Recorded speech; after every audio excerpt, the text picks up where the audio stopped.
All right, hey, welcome to one of my favorite days of the every 2 years. It's called Ryder Cup Friday in my house. The Ryder Cup, United States, is playing Europe's team today. I've got my Ryder Cup gear. Kristen and I went to Ryder Cup at Valhalla a few years ago. Fell in love with the event. So I've been up since 2 o'clock watching America. They got the early lead. I'm sure you weren't up watching golf at 2 a.m. No. I slept in a little bit. It's my day off, so I slept in a little bit. That's true. We're here with Eddie Quinn, and we're continuing our conversations with Keith with our political aspects and talking to the candidates that's coming up. We'll have each of the three sheriff candidates coming up. And real quick, I'm going to say something. Tiara, will you come in and turn the scanner off, please? Yeah. Forgot to do that before I press play or record. So that's Tiara working behind the scenes. Tiara Asbury, former student of mine. Eddie Quinn, former student of mine. Todd Dini was a former student of mine. Eddie's real good friends with another former student of mine, Tom Nitschke.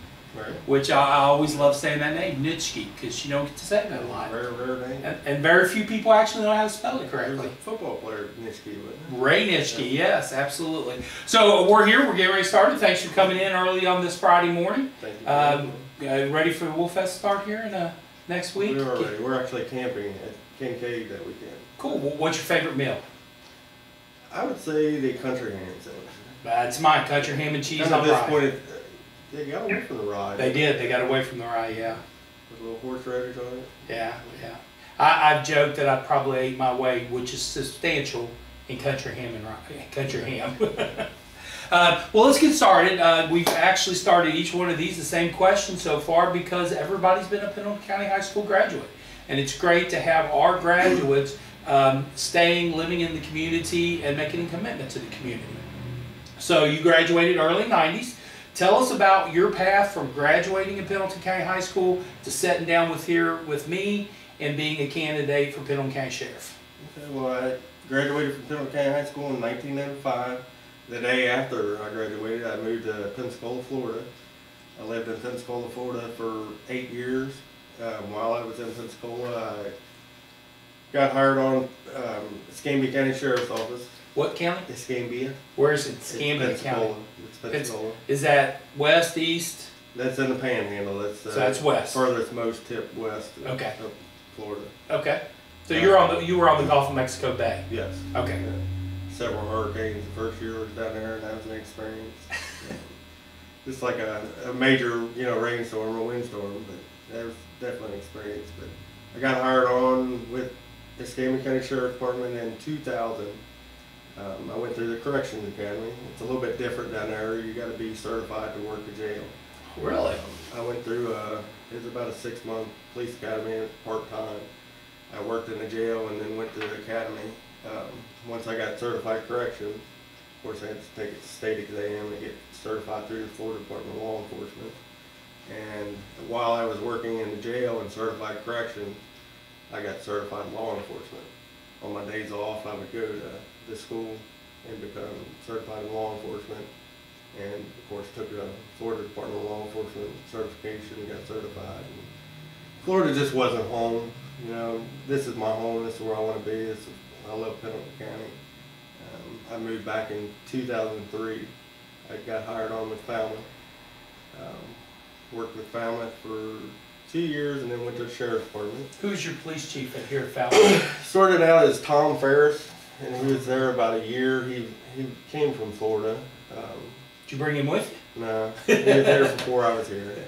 And then Bob Scott. I'm sure you know Bob Scott. I don't remember anyone. Great guy. He currently is the Chief Deputy of Bracken County. Okay. And then 2005, I left Falmouth and went to the Sheriff's Department. And I worked there for 5 years. And I like Craig and I like Todd and Paul and all of them. I get along great with them on a personal relationship. I just didn't really care for the way they done things on a professional level. And I left and went back to Falmouth, and I was there for 2 years. And I left there in 2015, and I'm currently with Cynthia Police Department. Okay. I worked there for 3 years. And I love it down there. It's just not home. This is where I want to be. This is got 3 children, well 2 children, 1 on the way in February, and this is where I want to be and work and raise my children. Gotcha. Well, let's explore real quick because I'm curious. What's the difference between the Law Enforcement Academy and what you learned in the Corrections Academy? Basically the same thing. I mean, you still learn the diversity and the ethics and the, you know, general laws of law enforcement, but you don't have the patrol side, the investigation side, and the, you know, you don't have all the defensive tactics and stuff like that. It's just stuff that you wouldn't do on the road is what you learn in the Corrections Academy, and then so a lot more. You learn more of the laws that apply to patrol and traffic and Gotcha. such things. I would assume corrections. You mentioned defensive strategy. I'm assuming corrections would have a lot more defensive strategy training. Yeah, I mean, I worked for a jail that had 1,800 inmates between 3 different jails. What they called the main jail and central booking and detention. Excuse me. And a road camp. There was 1,800 inmates, and anything from, you know, your simple DUI to, I mean, I worked in there when there was about half a dozen murders in it. So male and female? Male Dealt and with female. both? There was one floor that was set off for the female. Of course, we didn't work it. We had female detention deputies that worked the female floor. Yeah, I mean, it was an eerie feeling at times. I mean, you walk in a pod with anywhere from 24 to 30 inmates, and all you got is a radio on you. And you're by yourself, or did you have a partner? By yourself. With 24 to 30 inmates. Yeah. Wow, yeah, that would tighten you up. And most of the major crimes, you know, the people that committed the major crimes were in. Some of them were in lockdown, some of them were in general population. So, and they got pretty rowdy at times. Wow.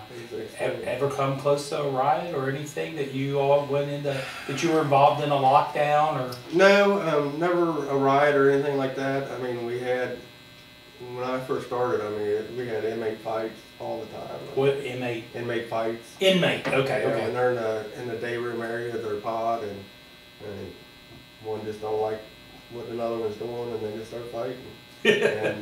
and that's when, you know, you have partners then. I mean, pretty well the whole jail, as far as officers go, they respond to that for. They call it a code red inmate fight, and I mean, they just go. Wow. And you're just jumping on the pile pretty much. Well, I got at that time, the only person that carried even OC spray, pepper spray, was the supervisors. We didn't even have tasers at that time. So what did you? I mean, you just hands on. I mean, so you're in there with 24 to 30, and it's your hands. It wasn't. We never had any fights that were 24 to 30. Yeah. You know, it's most of the time 2. You know, sometimes 3 or 4. But you know, yeah, you're hands on with them. So is it like fights when I had in high school that they fight, but when you start yelling at them, they break up pretty easily, or when they start, you know, when girls fight at the high school, they're serious about fighting. Right. When boys fight at the high school, they're just dying for somebody to break them up. Right. Which one's it more like? It varied. I mean, yeah. I mean, you get those ones where as soon as you open the doors, because they call it a sally port to get into the pod. You had one door that would open, and you'd walk into that other door, and then that door would close and another door would walk open, so it was secure. Okay. But when there was a fight, we opened both doors, and that's when everybody ran in there. Wow. And most of the time when you open the doors, they split up. But there was occasions when they just kept going. I remember one time, it was actually an administrative lockdown pod, and the control operator had let 2 of the inmates out at the same time, and that wasn't supposed to happen. And the 2 come out, and they immediately started fighting. And myself and my sergeant were the first ones there, and they were up on the top tier. There was 2 tiers, and then there was 12 cells per tier. And I was running up the steps, and my sergeant was over top of my shoulder, spraying pepper spray on this guy, and it had no effect on him whatsoever. Wow. He just kind of looked at us like, you know, is that all you got? And I thought, well, here it goes. I mean, full force now, and he finally just, you know, proned out and laying on the ground, and we cuffed him up. Like I said, it was a good experience, but I would never do it again. Gotcha. It got me it gave me a good experience to learn things of how criminals act, and you know, to prepare me for the street, working the street. And also an appreciation of when you take an inmate to a jail and you're dropping them off, you have an appreciation of what they're doing from that point on. Absolutely. Yeah. Absolutely. And to show everybody deserves respect, and I give everybody respect. But when they start disrespecting me, that's when, you know, that's when I tend to lose the respect, and they get treated like they treat me. Gotcha. Well, let's move on into some subjects. One of the things that has been a hot button topic for the last, golly, you had the Parkland shooting, I guess it was in February, and that kind of brought some discussion going on in Pendleton County School Board. I believe in April had a couple presentations for the arming staff as well as SROs. Over the summer, the school system, the sheriff's office, and the fiscal court come up with a one-year agreement to fund 2 school resource officers. I forgot, former Superintendent Dr. Anthony Strong had come up with some funds to fund a second SRO throughout the second year. So that was kind of the foundation that led to having 2 SROs. The only time we've taken a position on an issue as a newspaper, and it's not my position alone, we've had numerous conversations in this room about the subject, and we kind of come to an agreement, was that we feel SROs at this point in time in our society, sadly, but they are a necessary thing for school districts, and communities need to come together. So with all that being transparent of where we feel as a paper, what is your thoughts about SROs? And the importance of SROs to a sheriff's office? SROs are great, and I mean, I wish we could have SROs in every school. Of course, funding and manpower, I mean, that's not practical. SROs serve a great role. I mean, just the presence, student presence. Students see them, they have somebody to look up to, talk to. If they have a problem, they can go to SRO to talk to. And they handle, you know, everyday situations, drug issues. I believe even in elementary schools, I mean, SROs serve a good purpose. I mean, they could be there teaching DARE programs, and just the presence of an SRO, I mean, I think it's great. What is that presence that you think is being provided to the school district by them just having a police officer there? Well, I mean, the way I look at it is most gunmen that come in and shoot up a school, they're looking for soft targets. They're not going to go. Define soft target. A soft target would be a gun-free zone. It's known that, you know, there's nobody there that's armed, and you have an SRO there that's unarmed SRO that's trained in active shooters, and it has numerous hours of training in firearms and defense, and that deters them from going into that school. And I know on some occasions it doesn't, but they're there. If there isn't an SRO, it's going to take, you know, in a rural area, it's going to take minutes, you know, when seconds count. And if there's an SRO there, they can respond just like that. I mean, they're already on scene. So. Yeah. You mentioned the DARE program, and we had a question that was provided to us about that. You know, it was a program that a lot of people liked, that had the law enforcement involved, and for whatever reason, probably funding. It was a program that kind of went by the wayside. Are you looking at programs like that your office would want to do with the schools? Do you think that they are those type of programs? I assume you think they're good because you mentioned them. But what are you looking for as far as your staff working with kids before maybe they make some bad? I know when I interviewed, oh my goodness, state trooper that just became the SRO, David Jones. You know, he was talking about the focus he was going to do at middle school because that's the age that really starts to make dumb decisions. Right. So what kind of programs would you like to see to be a part of to get to the kids before they make those dumb decisions? I love the DARE program. I think it's a great program. I mean, elementary school kids are very influential. I mean, we need to get them started early. I mean, we need to make that positive influence on them. Other programs, that I'm looking into is Explorer programs, Police Explorer programs. What is that? We currently do it in Cynthiana. I've been involved with it somewhat. It is a program where kids that are wanting to get involved in law enforcement, they can come and join the Police Explorers and learn the aspects of the police work. They do traffic stops, they do felony stops, they do pretty much every aspect of police work. And I don't know what the start age is, but you can do it up to like 20, 21 years old until you really get into police work. 21 is the minimum age to get into police work. And it's a great program. I mean, they go to Gatlinburg every year, and they're involved in competitions in Gatlinburg. And it, like I said, every aspect of law enforcement, the laws, from laws to actually getting out and door patrolling. And they help out in the community too. Like, we have the Rod Run every year. They go down and they work traffic and they work booths down there. And it's just getting them involved in the community and getting them involved with the police, and they have somebody to look up to.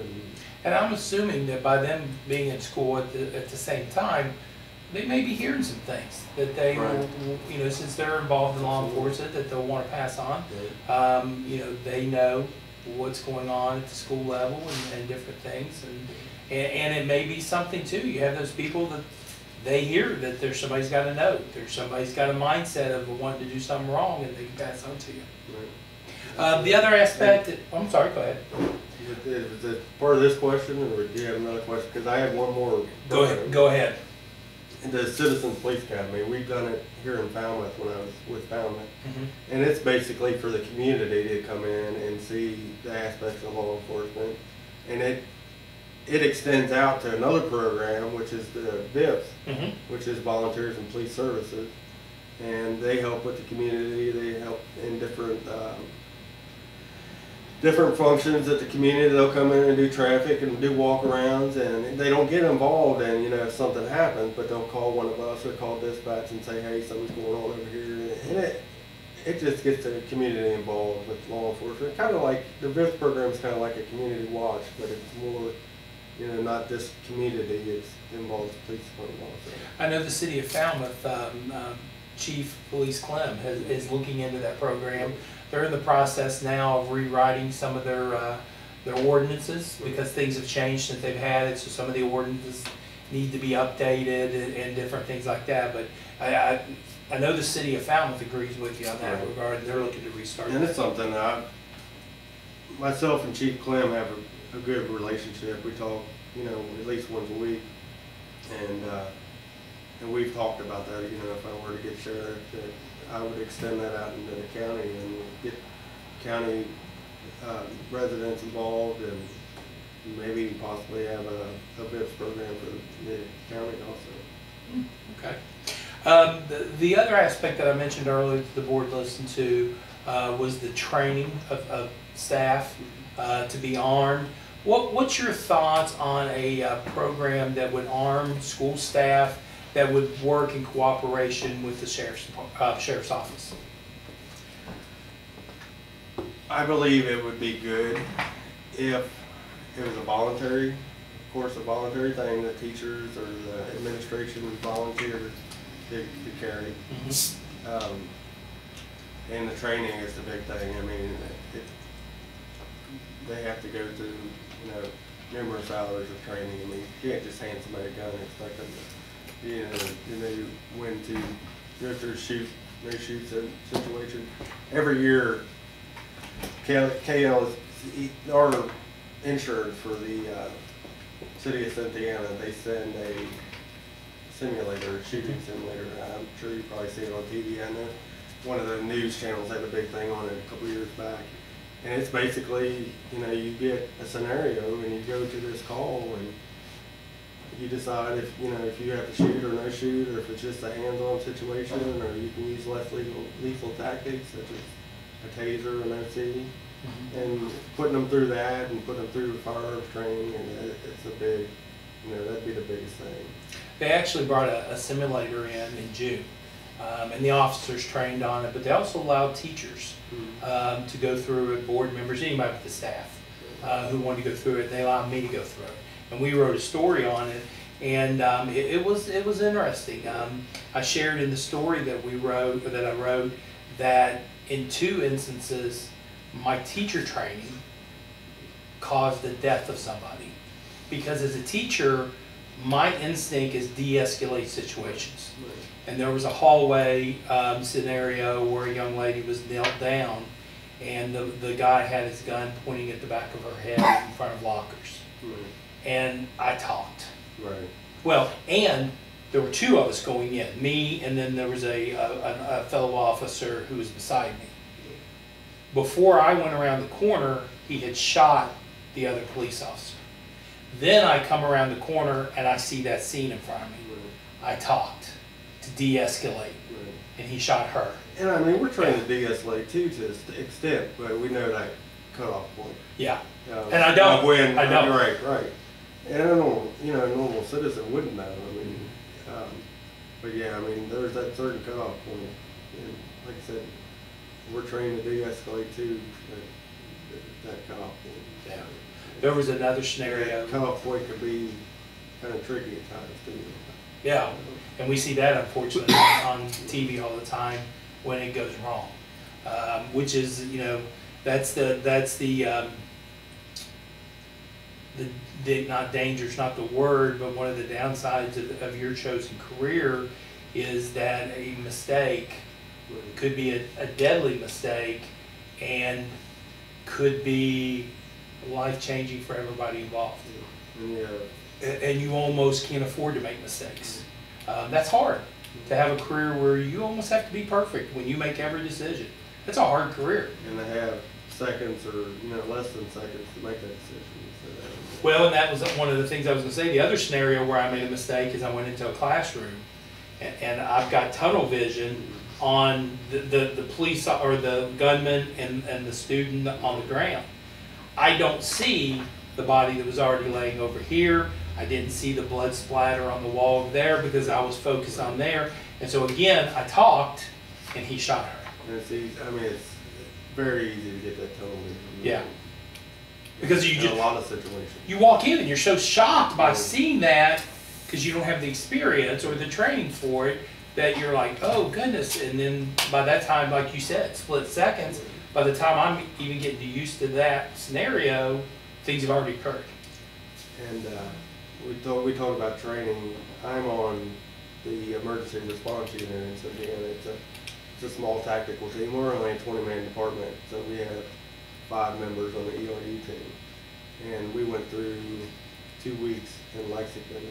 Lexington Metro puts on a tactical officer school every year, and we've been fortunate enough to get involved in that and go down there and train for 2 weeks. And it's rigorous. I put on a little bit of weight since then, but it's rigorous training. I mean, we go through obstacle courses, and we fired probably 2,000 rounds of ammunition within the 2 weeks. And it was a great experience, and it's been very helpful. Yeah. And let me say, in my position, I'm not against Army staff, the school staff, but I also have come to the realization it will take a lot of training on a yearly basis to get to that position. There's some teachers that, there's no way they would probably even ever touch a gun. And like I said, that voluntary, and there's some teachers out there, I'm sure, that are gun savvy, and any school, and they'd be willing to carry. I mean, even if it was just administration. And I think there's some teachers that would be willing to carry that don't need approval to carry. Yeah, I think you're right. Yeah, you're very right. Yeah, there's a lot of process that would have to go through background to get that. Interviews. I mean, yeah, it would be a long process.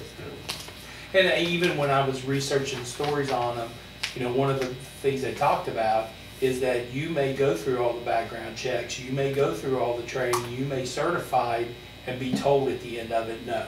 Right. Because something has come up in that process that this committee who's making the final call just decides, nah, it's not the right person. And it's the same way with police work. I mean, police officers apply, or individuals apply to police work every day that they'll go through multiple steps of the process and get to the very end or near the end and be denied, you know.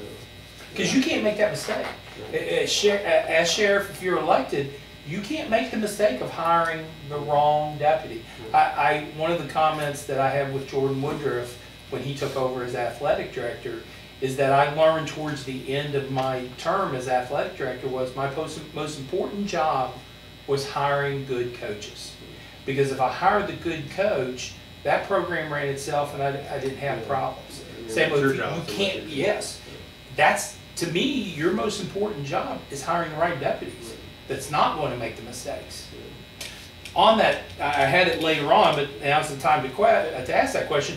Do you have people in mind? Do you have somebody that would be, whatever it would be, assistant sheriff, lead detective, I don't know what you would call it, how you set it up. Who would be your staff? Do you have anybody set up like that? I don't really have anybody set up. I mean, I have no problem with the individuals that work there now, the deputies that work at the sheriff's department now. And I hope they feel the same way, you know, as long as they're going to work to my standards and they agree to work to my standards, then I have no problem keeping them over there now. I'm sure there's going to be a few, and yes, I mean, I've had people talk to me about coming to work for me if I got it. And I'm not going to announce it. People keep asking about, well, who's your chief deputy going to be? I'm not going to announce that until after the election if I do get sheriff, because I don't want the residents of Pendleton County to vote for who my chief deputy is going to be. I want them to vote for me, you know, what I'm going to do for the sheriff's department, not who my chief deputy is going to be. We can just be guaranteed that name's not Barney Fife. Yeah, guarantee it. Kind of moving on, the other big issue that, and I've told both the candidates for judge-exec and I'll tell all the sheriff candidates, this will be the most unfair question I will ask because nobody in the country knows how to answer this question and everybody in the country is facing the same problem, drug epidemic. There's not a community that is not seeing you know, people want to talk about, oh, Falmouth's so horrible, blah, blah, blah. But you go to other places. I've worked in other communities, and I mean, Falmouth is no worse than any. Indiana, just to the south of us. I mean, they have a far worse problem than we do as far as drug problem. And they're larger cities, so it's expected. But and then Falmouth has their share of problems, but by no means are the worst community. I mean, Falmouth is a great community, and they have their drug problems, and we can work on this, you know, the drug problem. So what's your background that would tell a voter, yeah, he's the person that I want overseeing that? So that's the first question. What is your background that you're prepared to lead this battle for Pendleton County? And then what's your strategy in fighting this battle that you would want to do over the next 4 years?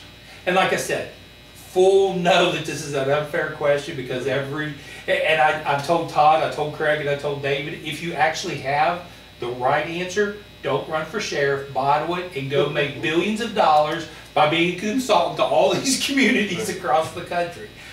Because I know it's such a hard question to answer. But it's a question we all want to know.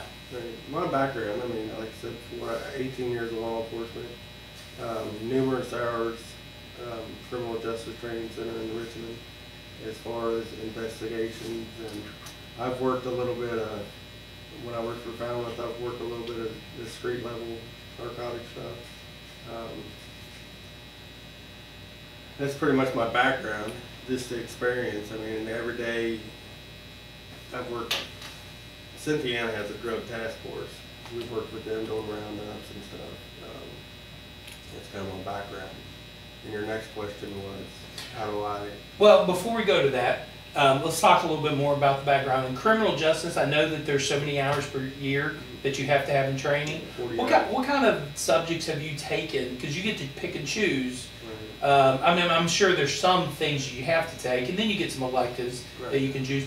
What are some kind of things that you've taken training on to have a little bit more specific knowledge on it? I've taken investigation classes as far as the drug investigations. I've just a couple of years ago, I took a clandestine lab class. Well, explain that. Which is basically a meth lab cleanup class. Okay. And they pretty much teach you the operations of a meth lab and how to clean it up and what to deal with, what to not touch, you know, get around when you're there.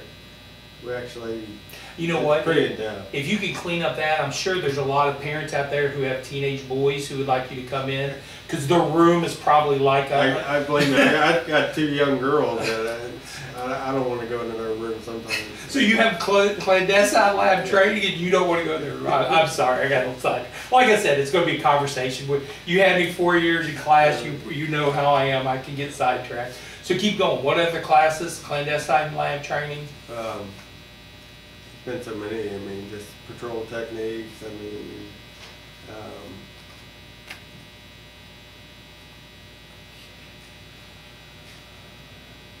a little bit of everything. I mean, pretty much all aspects. I mean, okay. I went 1 year for sexual abuse class. I mean, that don't have anything to do with the drug epidemic, but it helps in other aspects of law enforcement. Well, I guess the 2-week tactical officer school in Lexington, that was part of that was due with DOCJT approved. And DOC? Department of Criminal Justice Training. Yeah. Sorry. And I asked that question about what you've taken because I think a lot of people don't know that you all have to do hours every year and that you're doing constant training. I think there are some people that just think you all get a car, you go out there, and that's the end of your learning. But it's not. It's been fortunate working for Cynthiana. They've allowed me to go extra training like that. The tactical officer school was a 2-week course, so I was gone for 2 weeks in Lexington, and you know that was one less person they had to work the street. Okay. And then I just went through a course last year. It was this year. Firearms instructor, and that was a 2-week course. So you're now a licensed firearms instructor. Yeah. Okay. And I plan to go through the CCDW courses. All the concealed weapons. Carry, and be able to start certifying people that can conceal carry. So you plan on taking that class so you could be an instructor in that regard? Yeah, I've already talked to a CCDW instructor that he's going to help me get my classes that I need to get. So if you're going to teach that, I assume that you're supportive of citizens being able to have the proper training in carrying weapons, concealed weapons, obviously. Okay. The second part of that question is, what's your plan? You know, you're going to be the lead law enforcement agent if elected in the county, so you have to have a plan. Now, I don't want you to reveal anything that gives the criminals an advantage because we want them out of our county. If they're going to be a dredge on this community, we want them out of the county. We don't care who they are. So what's your plan to address this? My first thing and my biggest thing is being proactive. The sheriff's department that's proactive and they're getting out and stopping cars and getting drugs off our street, I mean, that just leads to bigger things. I mean, proactivity is the biggest thing. I mean, and to an extent, I mean, that's going to deter some of the things. I mean, when they see deputies out patrolling and just being present, I mean, that's the biggest thing. And that's been my biggest thing talking to people is, I'm not going to sit here and talk bad about any administration, but just never seen deputies and their response time to calls, it's just unheard of, and I feel like citizens of Pendleton County deserve better than what they're getting at this point. Secondly, I have a couple different programs, and I've talked to a couple different leaders of the programs. One would be a drug task force to bring into the county and work it, and we currently have a drug task force in Cynthiana. It's actually started in Cynthiana. One of our detectives, one of Harrison County Sheriff's Department's detectives, and there's a couple other detectives out of, I believe, Bourbon County that work it, and they've done great work in Cynthiana. It seems like just about every week we have a drug roundup that's getting dealers off the streets. And my third thing is I'd like to see the drug interdiction team started. Oh, you're gonna have to explain what that. I don't even know how to spell that word. I don't even think I could say it correctly. It's a team that basically is going to work on the traffic violence. stopping cars that are suspected to be hauling drugs, transporting drugs. 27 is a major, you know, road that drugs are getting transported throughout the state. I always thought Cynthiana's drugs were coming from like south, and they're not. They're coming from Cincinnati area. So I mean, and they're coming through our county, and every day there's drugs coming. I mean, you're probably passing cars on multiple occasions throughout the day that they're transporting drugs to either here in our county or the South County. Well, you know, the last drug bust that we had was found at the police department was Officer McClure, Right. and he was sitting right here in front of the department, and he saw an Ohio license plate, Right. and he ran it, and it was suspended. Right. So that gave him an opportunity to stop it. They had drugs on their in their vehicle. It was a motorcycle. From my understanding and talking with him, interviewing him, there was enough, the quantity was enough in the vehicle that it was a trafficking charge. Once you get a trafficking charge, then that gives you probable cause to go get it to the judge, and that's what KSP did to search the home. And that's when they got even more. That was pretty substantial amount of Yeah. drugs. And it was all from an Ohio license plate. Firearms too. Yes, yeah, a couple, yeah. And that's what you're talking about. It was just an Ohio license plate that he ran. So. Just you know, suspicious activity and stopping vehicles. I mean that's going to be a big problem with fighting, you know, the drug epidemic. I mean, the more drugs we can get off the street by being proactive and getting out and doing these things, it's just going to be to our benefit. Well, and one of the things that I've kind of learned in sitting in this position is that it's an economic development issue also, because talking to government leaders, business leaders, economic leaders, they can't get people, enough quality workers who are trained and can pass the drug test. Right. And so if you're getting rid of those, and when you're looking for bring in an industrial plant that may pay $18, $22, $24 an hour, and they see a drug issue and you can't fill the jobs with people already, Right. why would they come? Right. Exactly. So you have to get rid of these issues so that we can continue to grow economically and become a more enticing community for a business to come in. I mean, you're never going to totally get rid of the problem, but we can do other things to combat the problem, you know, and try everything we can to get rid of the problem. But, I mean, there's always going to be an issue there, but we can. There's a lot more things that can be done to fight that problem.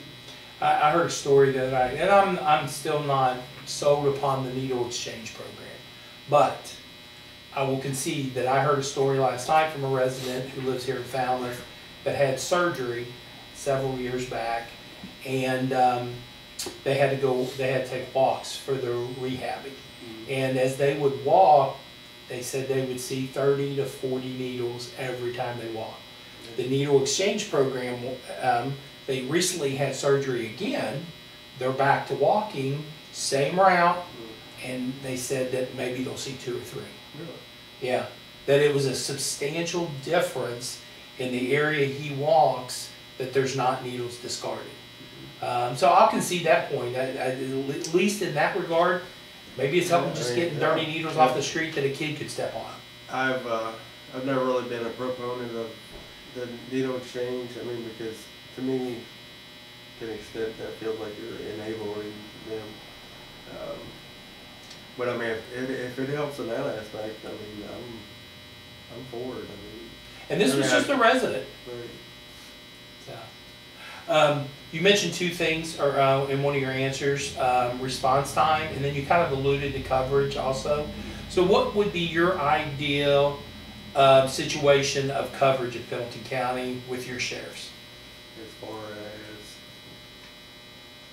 I mean, like my staff, as far as how many I have, like how are you going to shift? Yes, how are you going to staff them? How are you going to set it up to provide that coverage? And along with that coverage question is what's your ideal time for response? And there's some. Yeah. I mean, that's going to vary. Yeah. You can't really guarantee a response time. But what's your idea?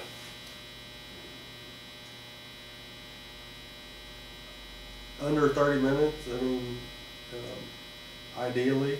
I mean, I know in situations that's not going to happen, but ideally under 30 minutes. But I shared a story that I was at my house, which is by Kincaid. You've been out visiting and know where I live. And there was a call on a scanner for a wreck that we thought across the scanner involved the bus. And it was over on the Grant County line. So I took off in my truck to go cover it, because if it's a bus and kids, that's a major story possibly. And of course I don't have lights, but I still may have not been doing the speed limit at all times. But it took me 35 minutes to get there. Just heading straight there, not making any stops, from 159 by Kincaid to over by Grant County. It was 35 minutes. So I mean, that's just parts of our county. But what would your, go back to the coverage idea, as you look at it, how many police officers? I mean, we'd keep the same amount. I mean, there's 7 officers, that includes the sheriff. But I feel like this schedule can be manipulated a little bit. Maybe instead of working 8-hour shifts, I believe they work, maybe go to 12. That would give you a little bit of overlap from, like, the day shift to the night shift. You might have a little bit of overlap, and I feel like there shouldn't be 2 to 3 deputies working day shift. My chief deputy, whoever that may be, is probably going to end up working like a second mid shift. They're not going to be. I believe there should only be 1 deputy working the office, and that's going to free up other deputies to work night shift and be out on the road.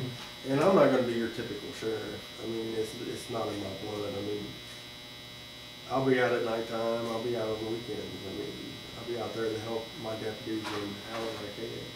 And if we need coverage, I mean, I'll come out and cover. But of course, you're still going to have to handle tax and collection and those kind of things. There's things, and it may be my chief deputy may be in there during the day handling the taxes and stuff. Okay. I mean, it's all I've known to be, to get out and patrol and to work, and I'm going to be that sheriff that's going to get out and be right there on that call with my deputies, and like I said, I know I'm going to have to be in office at times, and that's just part of it, but I'm still going to be out on the street too. Okay. One of the big changes for going from a deputy sheriff or a city police officer to either the chief of police or the sheriff is the relationship you have to build, and you have to work with either a fiscal court or a city council or those kind of things. Do you have any experience, do you have any knowledge, anything that you can share with the voters in which you're working with government bodies, organizing, doing, that kind of aspect of the job? I don't have any official experience with working with fiscal court, or I have a good relationship with a lot of them that's on the fiscal court and the Judges Act and the mayor of Falmouth. And I talk to them on a regular basis. And I would say that's the part of me that's kind of lacking, is that, but it's not something that I can't go on, and I'm not willing to learn and get right in there and do whatever I need to do as far as that goes. Okay. All right. Yeah, I've attended city council meetings and fiscal court meetings, and like I said, it's not something that I don't think it can't be learned. Obviously, the people that are now and that administration had to learn it at some point or another, and I'm willing to get in there and learn, and I think I'll learn it well. Gotcha. Kind of one of the last questions I have for you, and this was I've shared with everybody. They'll be tired of hearing the same story, but Wednesday morning, Sam and I, McClanahan, we were baiting back and brainstorming questions, and he suggested this, and I thought it was a great question. As you assess the current situation with the sheriff's office, what are some things that you look at and say, I want to do that better? And we would know as voters, this is something that we're going to see different underneath an Eddie Quinn leadership? It kind of goes back to, you know, my answers to several of the other questions. I mean, proactivity, I mean, that's a big thing. I want the deputies to get out there and be involved in the community. I mean, if you're out in your front yard mowing your grass and one of my deputies drive by, I expect them to stop, talk to you, have a conversation with you. And, I mean, proactivity, stopping cars and being present. I believe a lot of crime is deterred by seeing deputies in certain areas of the county. And there's people that have approached me that in certain areas of the county, like the north end of the county, maybe, and some people in the south end of the county, that they can't recall when the last time they seen the county was.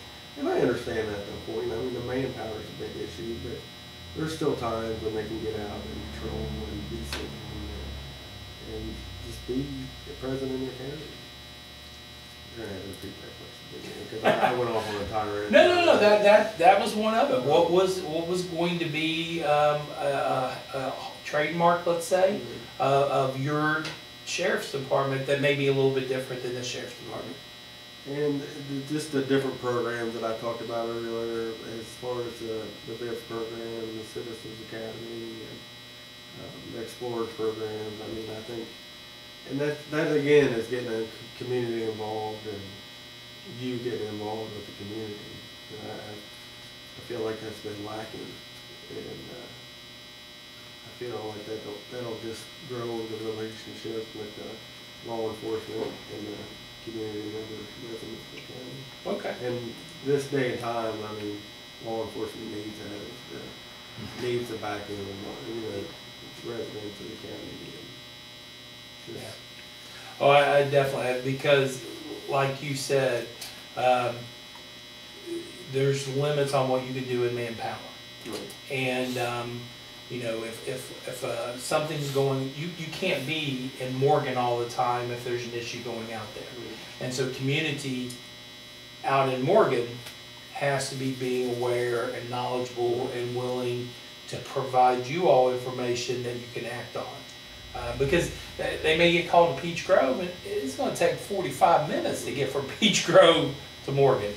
And I've talked to some individuals just out and about their concerns about, well, we haven't seen a deputy in forever, we can't remember them. How would you? What is your plan to try to solve that? And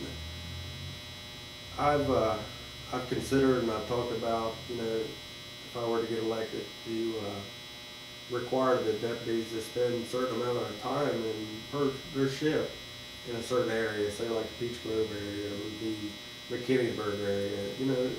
If call volume allows, and you're not doing anything, and you're not working a case or what have you, go to Peach Grove and spend an hour of time, 2 hours of time, just patrolling, being present, stopping in, talking to residents, stop by the Peach Grove Firehouse or Northern Pendleton Firehouse, or you're in McKinneyburg, stop, Do y'all, when shifts are done, are there shifts more than 2 police officers on at a time, or deputy sheriffs more than 2 at a time? I can't say now because I don't know how they really. Yeah. When I worked for the sheriff's department, there was quite a few times where there was 2 of us, all myself and. But more than 2? No, there was times when there was more than 2, okay. But not very often. Were you giving certain areas of the county that was more of your primary responsibility? Like, you were with Chip Jones, was that what you were saying? Like, you might be said, okay, on this shift, I want you to focus and patrol northern into Pendleton County. Chip, you're going to go Falmouth South. And then there's one person just driving around, or did you just drive wherever in the county? At that time, it was pretty much just wherever. I mean, it wasn't like split up or anything like that. Do you stay pretty active were you on night shift at that time? We kind of overlapped. We weren't out like the full time together. He came in at maybe 4 to midnight. Gotcha. And I came in at 6 or 8 until early in the morning. Do you stay pretty active, especially on a week? Maybe on a Tuesday night, maybe you're not staying as active, but on a Friday, Saturday night. Just because it's Friday or Saturday night, sometimes you can't go by that. I mean, sometimes you're more active on a Tuesday or Wednesday night than you would be on a Friday or Saturday night. But I wouldn't think that, and it depends on the time of month too. Yeah. Or time of year. I would assume that you're more active and the night shift in the summer than you would be in the winter. Do you stay on just on a regular night? And this is where we're getting into the conversations because I'm just curious. It's my nature. Do you stay pretty busy with calls, or are there time periods that, just on a regular night, that it's pretty low key for a couple hours, or you're pretty much getting a call to go somewhere about every hour? I'll go back to when I was sheriff. Worked for the sheriff, and too, I want to touch base on that too. I mean, my opponent spoke in the paper that he was the only one that had sheriff's department experience, and of course, that I do have a sheriff's department. There was times where we weren't very active, and we could go to, like, I spent a lot of time all over the county. I mean, AA, Winter in Pendleton, I go to Mechanicsburg. I mean, yeah, there was times where you weren't very active, that you could be out patrolling and being proactive. Gotcha. But on a regular night? Yeah, on a regular night. Yeah. And some busy nights, no. I mean, some busy nights because the sheriff's department does transports after hours. That's true. When Chip and I were working for sheriff's department, sometimes we could do 3 transports a night. Explain what a transport is. When either the sheriff's department, Falmouth, or KSP, Kentucky State Police, they arrest somebody. If it's after hours, I think now they've extended hours to like 8 p.m. to 6 a.m. The jailers don't do transport. So the sheriff's department is responsible for this transport. And at that time, we were going to Boone County, so you're looking at an hour over there and an hour back. So 3 transports, that's 6 hours, 8 hour shift. So Chip left at midnight, and you were there till 4 or 5. Were you the only one on duty at that time in the building? Like KSB out the back me. So there might have been a time that there was no sheriff, because you were in a transport going to Boone County, which you had to do because you had the prisoner, the inmate has to be taken there, or the criminal, but there was nobody. Okay. Yeah, didn't really. And there was deputies on call too, but. Okay. You're getting called out from your house too, so that's going to increase the response time so much more. Yeah. So every shift has somebody on call also. Then, I can't speak for the way they do it now. Yeah. But yeah, at that time, the time was. Is that the way you all do it in Cynthiana? No, we don't have on call, because we're a 24/7 department.